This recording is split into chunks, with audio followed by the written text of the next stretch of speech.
Scooter ഇടിച്ച് കാൽനട യാത്രക്കാരന് ഗുരുതര പരിക്ക്. കട്ടിപ്പാറയിലെ വെട്ടൊഴിഞ്ഞ തോട്ടം വെച്ചാണ് കാൽനട യാത്രക്കാരനായ പശ്ചിമ ബംഗാൾ സ്വദേശി സമദ് ഷെയ്ഖിന് പരിക്കേറ്റത്.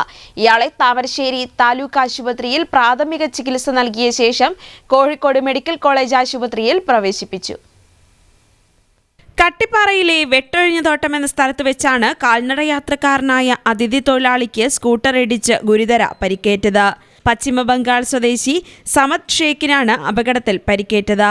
ഇയാൾ കട്ടിപ്പാറ ഭാഗത്ത് വാടകയ്ക്ക് താമസിച്ചു വരികയാണ്. റോഡിലൂടെ നടന്നു പോവുകയായിരുന്ന സമദിന്റെ ദേഹത്ത് പൂനൂർ ഭാഗത്തു നിന്നും കട്ടിപ്പാറ ഭാഗത്തേക്ക് പോവുകയായിരുന്ന സ്കൂട്ടർ ഇടിച്ചാണ് അപകടം. രാത്രി 8 മണിയോടെ ശക്തമായ മഴയുള്ള സമയത്തായിരുന്നു അപകടം. ഉടൻ തന്നെ ഇയാളെ നാട്ടുകാർ ചേർന്ന് താമരശ്ശേരി താലൂക്ക് ആശുപത്രിയിൽ എത്തിച്ചു. ഇവിടെ നിന്നും പ്രാഥമിക ചികിത്സ നൽകിയ ശേഷം പരിക്ക് ഗുരുതരമായതിനാൽ കോഴിക്കോട് മെഡിക്കൽ കോളേജ് ആശുപത്രിയിലേക്ക് മാറ്റി. News bureau, Thamarassery.